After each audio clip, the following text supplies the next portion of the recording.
नमस्कार, मैं शोएब गाजी। आप देख रहे हैं मुद्दे की बात, नो बकवास मेरे साथ। अगर मैं ये कहूँ कि आपसे कुछ लोग नाराज़ हैं, तो क्या इस बात को आप मानेंगे नहीं, या मुझसे नाराज़ हो जाएँगे आप? मुझसे कोई नाराज नहीं है। जगह-जगह पे हमने देखा है कि भ्रष्टाचार चरम पे है। वैसे आपके यहाँ अगर भ्रष्टाचार है, तो उसके लिए क्या कर रहे हैं? ऐस कहीं कोई मामला नहीं है, आरोप लगाने वाली चाहे जो अच्छी लगा बात ले। है कि आप ही के पार्टी के कुछ लोग हैं, नाराज़ हो जाते हैं लिखने पे। अरे ठीक कम है, से कम उन लोगों से हमें सीखने का मौका मिलता है, या जो हमारे अंदर कमियां हैं वो कम से कम दिख जाती है, हम तत्काल उसको सुधार मुझे करते लगता है कि आप बहुत ही बिज़ी हैं। वैसे दायरा तो आपका छोटा है, लेकिन कदम बहुत बड़े हैं। कहीं अलग की कोई तैयारी तो नहीं है आपकी? हैं। नहीं, ऐसी कोई हैसर नगर पंचायत अगर ना बनती, तो आपका क्या अगला कदम होता?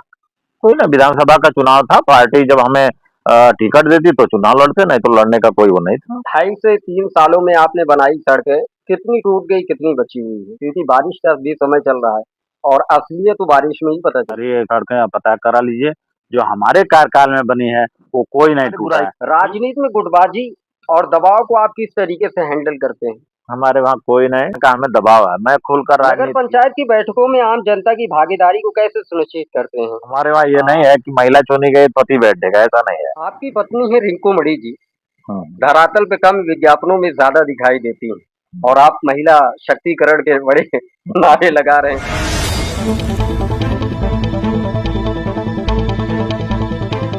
नमस्कार, मैं शोएब गाजी और आप देख रहे हैं यूपी टुडे का ये स्पेशल प्रोग्राम मुद्दे की बात, नो बकवास। आज हमारे साथ हैं संत कबीर नगर के हैसर नगर पंचायत की प्रतिनिधि नीलमणि। आज मुद्दे की बात दो बकवास पे काफी करेंगे। उम्मीद करते हैं योजनाओं, समस्याओं और भविष्य की रूपरेखा के बारे में आप खुलकर बात करेंगे। ठीक है। सबसे पहला सवाल ये है कि सियासत को आपने मजबूरी में अपनाया था या आपका शौक रहा है? मेरा शौक रहा है, कोई मजबूरी नहीं थी। पढ़ाई के दौरान ही हमें ऐसा लगा कि जो है राजनीति में जाना चाहिए, और हम राजनीति किए भी, दिल खोल कर राजनीति किए, और समाज की सेवा में भी कोई कमी नहीं छोड़ता हूँ। सुबह 6 बजे जग जाता हूँ, नित्य क्रिया के बाद क्रांति कम से कम 10 बजे तक जो है क्षेत्र में ऐसे ही लोअर टीचर पर अपना काम करते हैं, और लोगों की जन समस्याओं को सुनवाई करते हैं, और लोगों के वहाँ जा जाकर जन सुनवाई करते हैं। ये नहीं है कि मेरे घर कोई आवे तो मैं कोई काम करता हूँ। इस शौक में काफी बार आपको ठोकर मिली, उठे और आगे बढ़े।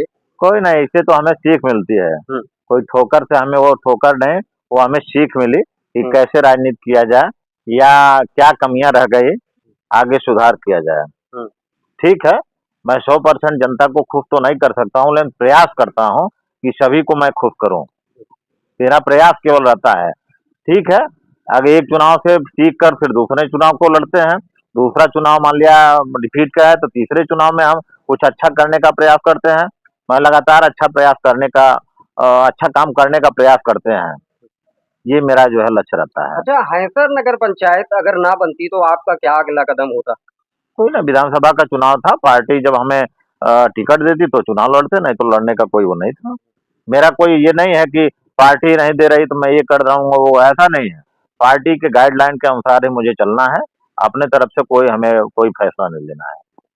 अभी चुनौतियाँ क्या-क्या हैं आपके पास? बहुत सारी समस्याएँ, साफ-सफाई और सारी चीज़ें, क्या-क्या चुनौतियाँ आ रही है आपके नगर पास? पंचायत अभी देखिए नवसृजित नगर पंचायत है, अभी 3 वर्ष के करीब हुआ है, लेकिन हमारे ख्याल है संसाधन के थोड़ा बहुत अभाव है, नहीं तो संसाधन पूरे हो चुके हैं, और हर वार्ड में अलग-अलग टीम बनाकर जो है हम सफाई का काम करवाते हैं, और खुद जाकर स्थलीय निरीक्षण भी करते हैं। ये नहीं है कि कर्मचारी गए, कर्मचारी अपना काम कर रहे हैं। मैं खुद स्थलीय निरीक्षण करते हैं, जो भी निर्माण काम, इस समय निर्माण काम ज़्यादा से ज़्यादा, मतलब आप समझिए कि जितना नहीं होना चाहिए उससे ज़्यादा हम करवा डाले हैं। करीब 4 दर्जन से ऊपर सीसी रोड बनकर तैयार हैं, हमारे 17 वार्ड में मिलाकर।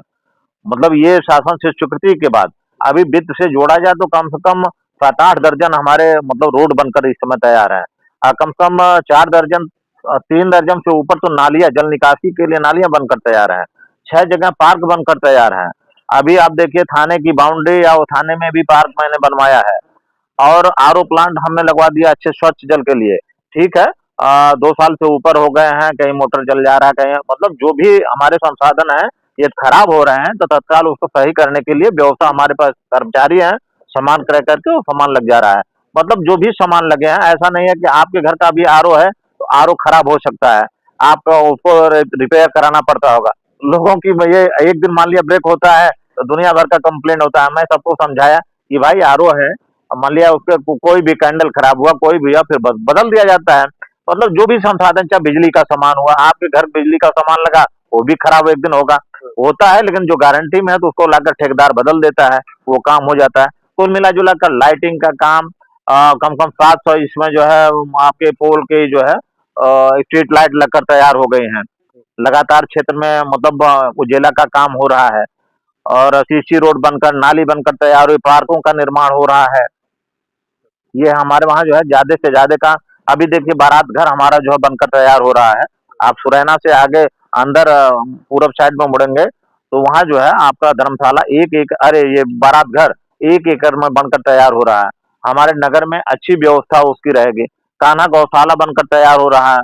जो हमारा पशु हैं या जो भी पशु ऐसे हैं जिनको वहाँ बेसहारा रहेंगे उनको वहाँ रखा जाएगा, अच्छी व्यवस्था की जाएगी। पूरे जिले में सबसे टॉप क्लास की व्यवस्था हमारे वहाँ गौशाला की रहेगी।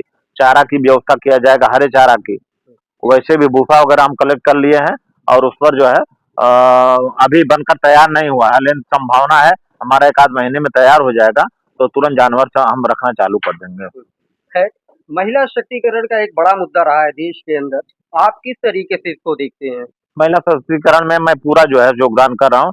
हमारे वहाँ जो भी कर्मचारी हैं, कर्मचारी भी हम उसी के अनुसार रखे हैं, महिला को भी रखे हैं। हमारे नगर पंचायत में जो हमारे सम्मानित सभी हमारे सभासद लोग हैं, सभी लोगों का सम्मान हम बराबर जो है करते हैं। कहीं ऐसा नहीं है कि महिलाओं के साथ कोई जो है वो अत्याचार होता है और वो भी होता है। और या पूरे विधानसभा में कहीं भी महिलाओं के खिलाफ कोई अत्याचार हो रहा है तो वहाँ जाकर हम उनका साथ देने का काम करते हैं। आपकी पत्नी है रिंकू मणि जी, हाँ। धरातल पे कम विज्ञापनों में ज़्यादा दिखाई देती हैं, और आप महिला शक्तिकरण के बड़े नारे लगा रहे हैं। थोड़ा-सा उल्लेखित करिए कि क्या मजबूरी है या आपके साथ चलती हैं? नहीं है, नहीं कोई फिलहाल आप कह रहे हैं ठीक है, हम मुझसे ज़्यादा नहीं हो चलते हैं। हुँ। मैं ज़्यादा चलता हूँ चूँकि लगातार 30 वर्षों से ये काम कर रहा हूँ मैं, मतलब लगातार क्षेत्र में हूँ।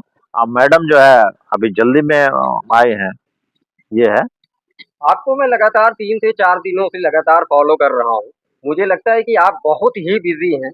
वैसे दायरा तो आपका छोटा है लेकिन कदम बहुत बड़े हैं।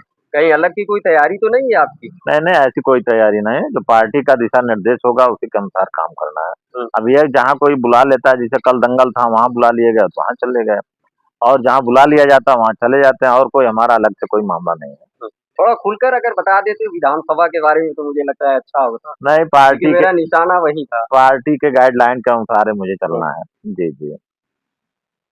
आप बसपा में भी रहे, कांग्रेस में भी रहे, और सपा को कभी आपने साथ दिया है। और अभी अगर बात करें तो कांग्रेस और सपा और बसपा और भाजपा, मतलब सबसे अच्छा चेहरा आपको किसके रूप में दिखता है, सबसे अच्छा हो? भाजपा का ही। भाजपा का ही जी, दिखता है। जी, जी। लोग बदल जाते हैं, आप तो नहीं बदलेंगे? नहीं, नहीं, नहीं, कतई नहीं। पंचायत क्षेत्र में पिछले 1 साल की अगर बात करें तो क्या-क्या कार्य हुए हैं? रोड का भी तमाम काम हुआ है, और नाले का भी काम हुआ है, पार्कों का निर्माण हुआ है, कान्हा गौशाला तैयार हो रहा है, और व्यावसायिक कॉम्प्लेक्स बनने जा रहा है।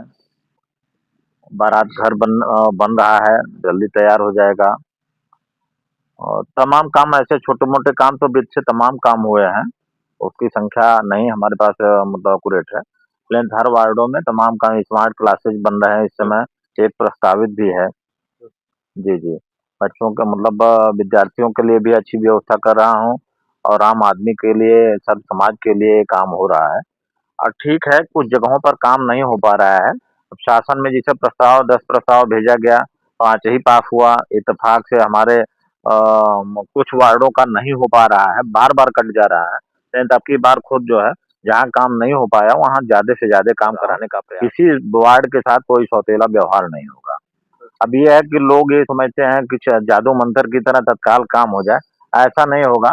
जो शासन से पैसा आएगा उसी के निमित्त हम लोग काम कर पाएँगे। लेकिन काम हो भी रहा है, आगे अभी 1 आध महीने में ज़्यादा से ज़्यादा काम पुनः शुरू हो जाएँगे। जगह-जगह पे हमने देखा है कि भ्रष्टाचार चरम पे है। वैसे आपके यहाँ अगर भ्रष्टाचार है तो उसके लिए क्या कर रहे हैं? ऐसा नहीं, हमारे वहाँ कोई भ्रष्टाचार नहीं है।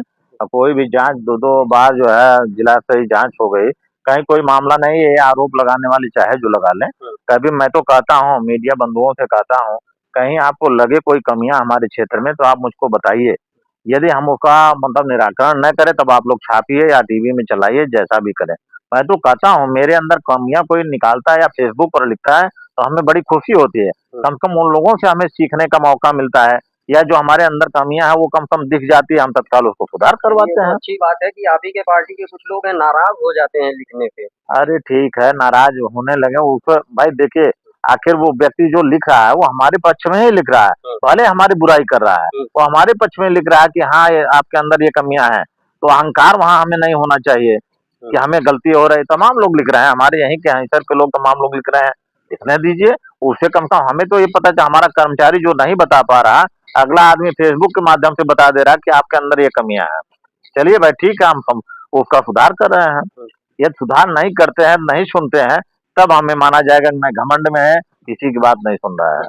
तो ऐसे गरीब वंचितों के लिए आपका कोई उस तरीके से कोई आप किस तरीके से अपडेट होते हैं या किस तरीके से लोगों के तक संपर्क बनाते हैं हमारे कि वहाँ उनकी हेल्प देखिए किया जाए? जी, जी, हमारे वहाँ यदि नगर पंचायत में कोई व्यक्ति है, कोई भी है, यदि गरीब व्यक्ति है कि या कोई मतलब ऐसा रोग हो गया है कि वो ठीक नहीं होने वाला है, तो उसके घर जाकर हम जो है उससे मिलकर उसकी जितनी संभव सहायता होता है उतना करने का प्रयास करते हैं। या कोई भी आदमी परेशान है, उसके लिए खुद जाकर अपने पॉकेट से मैं खर्च करके जो है उसकी दवा कराना या अन्य जो भी उसको आवश्यकता है, उसकी आवश्यकताओं की ये जो पूर्ति करते समाज हैं। सेवा है, दिली समाज सेवा है, वो लगातार इनके कदम से कदम मिलाकर चलती है और लोगों का हेल्प भी करते रहते हैं। खैर और भी कुछ सवाल हैं जो पूछ लेते हैं। राजनीति में गुटबाजी और दबाव को आप किस तरीके से हैंडल करते हैं? हमारे वहाँ कोई नहीं, मैं तो अपने नगर पंचायत या विधानसभा में हमारे दल में कोई गुटबाजी नहीं है, न तो किसी तरह का हमें दबाव है। मैं खुलकर राजनीति किया हूँ, लगातार 30 वर्षों से राजनीति कर रहा हूँ, कहीं कोई दबाव महसूस नहीं किया, न तो कोई गुटबाजी करने का मैं प्रयास किया। अगला कर रहा है वो अगली की बात है, लेकिन मैं अपने द्वारा कोई गुटबाजी करने का प्रयास नहीं करता हूँ। अगर मैं ये कहूँ कि आपसे कुछ लोग नाराज़ हैं, तो क्या इस बात को आप मानेंगे नहीं, या मुझसे नाराज़ हो जाएँगे आप? मुझसे कोई नाराज नहीं है। हुँ, ये है कोई नाराज होकर अपना मतलब रास्ता बदल दे, या कहीं से कोई कमियां मेरे अंदर जो कम, मैं तो बार बार कहता हूँ अपने कार्यकर्ताओं से कहता हूँ या नगर पंचायत कर्मियों से कहता हूँ या आम आदमी से कहता हूँ, मेरे अंदर कोई कमी है तो आप बताइए कि कमी क्या है।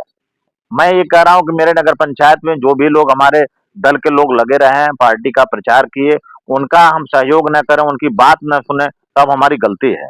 मैं कहता हूँ आप लोग मिलिए, नगर पंचायत पर आइए या आप मुझसे चाहे जहाँ फोन पर बात करिए, मैं हर लोगों के लिए 24 घंटे खड़ा हूँ। कहीं किसी के साथ कोई भी दुर्व्यवहार नहीं हो रहा। हाँ, कोई अपने खुद बदमाशी कर कर, मुझे गाली देकर या रास्ता बदलना चाहता है, वो खुद बदलना चाहता है, तो उसको रोका नहीं जा सकता है। ये कि हर लोगों का मैं समान व्यवस्था करने का प्रयास करता हूँ कि हर लोग हमारे नगर पंचायत में आए और उनका स्वागत है, वो अपनी बात रखें, अपना काम करावें, जो भी संसाधन है मैं सबको सौंपने के लिए तैयार हूँ। लेकिन ये कोई कहे कि न हम ही अभी करोड़पति बन जाए, हम ही अरबपति बन जाए और दूसरा वहीं बगल में उनका भाई भिखारी रहे, तो ये तो नहीं हो सकता मुझसे। मैं किसी को बड़ा नहीं समझता हूँ, ना किसी को छोटा समझता हूँ। हर लोग मेरी नज़र में समान है। खैर आप तो बहुत ही पॉज़िटिव हैं। अगर यदि कोई नाराज़ है तो उसको मनाने का क्या पूरा तरीका है? प्रयास पार्टी की एक देखिए हमारे पार्टी में हर तरह के विंग्स बने हैं। ये नहीं है कि हर व्यक्ति एक ही काम वो सारे काम करेगा। एक आदमी मतलब एक थिंकिंग पावर जो होगा, जो ये काम करेगा कि वो जो है जाकर उनको मनाएगा। यदि कोई नाराज है, पार्टी के प्रति नाराज है या किसी नेता से नाराज है, तो उसको मनाने का प्रयास किया जाता है कि कहीं कोई गलत मामला न आवे, समाज में उसका गलत असर न। हाँ, जिसको नाराज ही होना है तो उसको मना कर कोई क्या करेगा, लेकिन तब भी पूरा प्रयास हमारी पार्टी करती है कि हमारे लोग कोई नाराज ना होने नगर पाए। पंचायत की बैठकों में आम जनता की भागीदारी को कैसे सुनिश्चित करते हैं? आम जनता के लिए हमारे नगर में पहली बात तो जो लोग चुने लोग हैं वही लोग बैठते हैं। वहाँ जैसे हमारी मैडम चेयरमैन है तो वही बैठती है, ना कि मैं बैठता हूँ। और इसी तरह सभासद लोग हैं, जो चुने गए हैं वही लोग बैठते हैं। हमारे वहाँ ये नहीं है कि महिला चुनी गई तो ही बैठेगा, ऐसा नहीं है। तो नगर पंचायतों में जो बैठक होती है उसमें आम जनता के सहूलियत के लिए प्रस्ताव लिए जाते हैं सभासद महोदय लोगों से, और उनका प्रस्ताव शासन को भेजा जाता है। मान लिया 100 प्रस्ताव आ गया और शासन से 25 ही जो है आ पाया, 25 ही पास हुआ, 75 जो नहीं हो पाया है वो अगले वित्तीय वर्ष में भेजते हैं प्राथमिकता के तौर पर। तो जो आ जाता है उसी को कराया जाता है, और उसमें ये हो जाता है कभी कभी कोई वार्ड अछूता हो जाता है, लेकिन फिर वित्त से किसी तरह करके मैनेज करके उसको भी पूरा करने का प्रयास किया जाता है। जैसे हमें 4 नंबर वार्ड और 12 नंबर वार्ड में कम जो है सरकार की योजनाओं का जो है लाभ कम मिल पाया है, लेकिन इस वर्ष जो है यहाँ 4 नंबर और 12 नंबर में भी उसको पूरा कर लिया जाएगा। डेंगू और मलेरिया की अगर बात करें तो बहुत सारी जगहों पे प्रकोप इसका फैला हुआ है, और जी। आपके यहाँ अगर है तो उसको किस तरीके से चल रहे हैं कि क्या हमारे छिड़काव नगर का क्या पंचायत दर्जा के द्वारा जो है एंटी लार्वा का छिड़काव होता है, है? और हर जगह फॉगिंग की व्यवस्था हुँ, कराई हर वार्डों में अलग अलग तरीके से। हुँ, तो ये व्यवस्था कराकर जो है अब प्रयास हमारे द्वारा जो हमारे नगर पंचायत के द्वारा होता है, पूरा प्रयास किया जाता है कि जो भी हमारे पास संसाधन उपलब्ध है उससे आम जनता को सहूलियत प्रदान हो। अब ये है कि उसकी बात तो अस्पताल की बात है भाई, डॉक्टर लोग क्या करना चाहते हो अलग बात है, लेकिन जो नगर पंचायत में है, नगर पंचायत का जो है प्रत्येक दिन शाम को जो है हर हाल में छिड़काव होगा या एंटी लार्वा का छिड़काव होगा, वो इनकी व्यवस्था की जाती है। हुँ। खास करके अगर बात करें युवाओं का देश कहा जाता है, युवाओं के लिए आपने क्या कुछ किया है? युवाओं के लिए तमाम हमारे वहाँ देखिए आने वाला है अभी जो है स्टेडियम, हुँ, स्टेडियम का जो है हुँ, होने जा रहा है, स्टेडियम अभी पास नहीं हुआ है, पास हो जाएगा बहुत जल्द। और पार्कों का निर्माण तो हो गया है, लेकिन तो स्टेडियम नहीं हो पाया था। स्टेडियम के लिए अभी हम व्यवस्था करा रहे हैं, बहुत जल्द उसकी भी व्यवस्था हो जाएगी। स्टूडेंट की अगर बात करें वो पढ़ना चाहते हैं और पैसे के अभाव में नहीं पढ़ पा रहे हैं, तो ऐसे में क्या कोई योजना आपके पास है? हाँ या जी, उनकी डिजिटल कोई लाइब्रेरी है, डिजिटल लाइब्रेरी, स्पोर्ट्स है, उस तरीके से कुछ है वो? डिजिटल लाइब्रेरी हमारी दंगटा में बनकर तैयार हो गई है, थोड़ा बहुत काम बाकी है। हुँ, एक हैंसर में भी प्रस्तावित है, हुँ, और वो भी अब की वर्ष आ जाएगा। हुँ, और इन लोगों के अलावा एक लाइब्रेरी का मैं खुद अपने खर्चे से बनवा रहा हूँ, उसमें बड़ा लाइब्रेरी है और बच्चे आकर पढ़ेंगे, उसमें सारी व्यवस्था है। उसमें प्रयास ये किया जा रहा है कि हफ्ते में 1-2 दिन वनडे एग्जाम का जो है कोचिंग भी चलाने के लिए सारा फ्री रहेगा। हुँ। मतलब ये फ्री व्यवस्था क्या है, जबकि सरकारी नहीं है, निजी खर्चों से वो काम कराने जा रहे हैं हम। बड़ा लाइब्रेरी रहेगा, बड़ा उस पर मतलब वनडे एग्जाम के लिए जो है बच्चों को बुलाया जाएगा, वनडे एग्जाम के लिए फ्री उनको कोचिंग दी जाएगी। अगर ऐसे मौका मिला आपको विधानसभा पे फिर से आ जाते हम, क्योंकि आपका वही आपका जो कद है वो मैं लगातार देख रहा हूँ। आप तो लखनऊ तक जाते रहते हैं और कभी-कभी मुझे लग रहा है दिल्ली की तरफ भी बढ़ जाते हैं। तो ऐसे में आपका जो सीमित दायरा है, वो कहीं न कहीं आपको पसंद नहीं आ रहा है। आप दिल से बता दीजिए कि लड़ना है कि नहीं आज? मुझे लग रहा है कि ऐसा आज ये खबर मेरे लिए एक्सक्लूसिव खबर होगी यूपी टुडे की। बताइए अगर लड़ना है तो खुल के ऐसा मैदान नहीं पे आ है, जाइए आप। ऐसा नहीं, पार्टी यदि चाहेगी, हाँ, पार्टी यदि फैसला लेगी, हुँ, पार्टी यदि टिकट देती है, पार्टी यदि हमको कहती है लड़ने के लिए तो लड़ा जाएगा, इसमें कोई संदेह नहीं है। फिलहाल हम पार्टी के ही हुँ। आदेशों का पालन करेंगे, हम कोई अलग से कोई मामला हमारा नहीं है। पार्टी का फैसला अगर विपरीत रहा, क्या आपके कदम तब नहीं लड़ा जाए, डगमगाएगा? नहीं, नहीं, कतई नहीं, हाँ, ये कतई नहीं हो सकता। हुँ। हाँ, मतलब पार्टी आप कहीं छोड़ कर नहीं जाने नहीं वाले जाएँगे हम, भाजपा को। अंतिम अंतिम मामला है ये, अब नहीं कोई मामला हाँ, है, कहीं से कोई शिकायत का नहीं मौका कोई ना मिले। शिकायत का मौका नहीं है। हाँ, जी, जी। किन्हीं भी परिस्थितियों में ऐसा काम हाँ, नहीं किया जाएगा। हुँ। हाँ, तो ये परिस्थिति चाहे जो भी हो। परिस्थिति चाहे जो हो, जी, जी। ऐसा काम नहीं किया जाएगा। जी, है जी। ये क्या इत्तेफ़ाक समझे इसको या किस्मत समझ लें? न इत्तेफ़ाक नहीं, वो अब एकदम फिक्स है कि पार्टी के साथ कोई भी किसी तरह का गलत फैसला नहीं होगा। हुँ, 2 टूक की बात है। जो भी टिकट पाएगा, चाहे जो पावे, उसके साथ हम तन, मन, धन से लगकर उसका सहयोग करेंगे। हुँ। और उम्मीद करते हैं आप इसी तरीके से बने रहिए और अपने नगर पंचायत का विकास भी इसी तरीके से करते रहिए। लास्ट सवाल आपसे ये है कि कुछ अगर आप अपनी जनता को अपने दिल से कुछ बताना चाहें, जहाँ पर दिमाग का यूज़ ना हो? नहीं, कोई बात नहीं है। अभी देखिए हम अपने मतलब नगर पंचायत से जो कहीं नहीं होता यहाँ कराया गया है। वित्त के पैसे से मलौली हॉस्पिटल में वहाँ एक्स-रे मशीन लगवाया गया है। वहाँ आम आवाम के लिए फ्री में जो है हुँ, एक्स-रे किया जाता है। मतलब ये कहीं दिया नहीं जाता है, लेकिन हम नया कुछ सोच कर जो है उसको कराया गया। हमारे वहाँ मुखलिसपुर में बस अड्डा हुँ, ऐसे पड़ा था, उस पर कोई किसी का निगाह नहीं जा रहा था। हुँ, तो हमने पिछले वर्ष जो है माननीय मंत्री जी से मिलकर उसके लिए हमने कहा कि जीर्णोद्धार हो जाए और आम आदमी के लिए बहुत अच्छा हो जाएगा। तो उन्होंने तुरंत हमारे ही पैड पर, मतलब मैडम के पैड पर नहीं, हमारे पैड पर तुरंत ही वो लिख कर अधिकारी को फ़ोन किए कि ये काम हो जाना चाहिए। और वाकई मतलब काम हुआ और हमारा ख्याल है धन भी उस पर जो है स्वीकृति हो गई होगी। वरना सियासत ही भेंट चढ़ा था, मुझे लग रहा है ये। मतलब बहुत अच्छा रहा वो प्रयास हाँ, और तमाम डॉक्टर्स लोग जो है आ गए हमारे मलौली हॉस्पिटल में। हम आम आवाम से कहना चाहते हैं कि पहले आप मलौली में ही आकर अपनी दवा कराएं, यहाँ नहीं ठीक होने पर तब ही आगे जाएं। सारी व्यवस्था दिया जा रहा है। अभी सरकार से अभी डीएम साहब से हम मांग किए हैं कि आप जो है एनओसी दीजिए, मैं वहाँ अल्ट्रासाउंड भी अपने विभाग से लगाने का काम करेंगे। आम आवाम के लिए अल्ट्रासाउंड भी लगेगा, जिससे वहाँ जो है कम से कम ये हो जाए जांच की जो जांच होती, ब्लड तो जांच पहले से था, एक्सरे लगवा दिए हैं, अल्ट्रासाउंड भी प्रस्तावित है। या डीएम साहब के वहाँ से एनओसी मिल जाता है तो जल्द से जल्द वहाँ अल्ट्रासाउंड भी लगा दिया जाएगा। खैर ये खुशी की खबर। 2.5 से 3 साल का लम्हा रफ्ता रफ्ता बीत गया। 2.5 से 3 सालों में आपने बनाई सड़कें, कितनी टूट गई, कितनी बची हुई है? क्योंकि बारिश का भी समय चल रहा है और असलियत तो बारिश में ही पता चलती है। जी भाई साहब, ऐसा कुछ नहीं है। हमने करीब 4 दर्जन से ऊपर सीसी रोड बनाया है और कहीं कोई सड़क नहीं टूटी है आज तक। सारी सड़कें आप पता करा लीजिए, जो हमारे कार्यकाल में बनी है वो कोई नहीं टूटा है। ठीक है, हमारे कार्यकाल के पहले कुछ रोड बनी थी, वो भी नहीं टूटी हैं अभी। एक जगह की शिकायत थी, केवल इंटरलॉकिंग जहाँ बना था वो भी हमारे कार्यकाल के पहले धँस-वस गया था, उसका भी रिपेयरिंग के लिए बोल दिया गया है। वो भी हमारे कार्यकाल के पहले बना था। आप लोगों की क्या राय है, वो हमें ज़रूर बताइएगा और इसी तरीके से अगला प्रोग्राम देखने के लिए तैयार रहिए। तब तक देखते रहिए यूपी टुडे।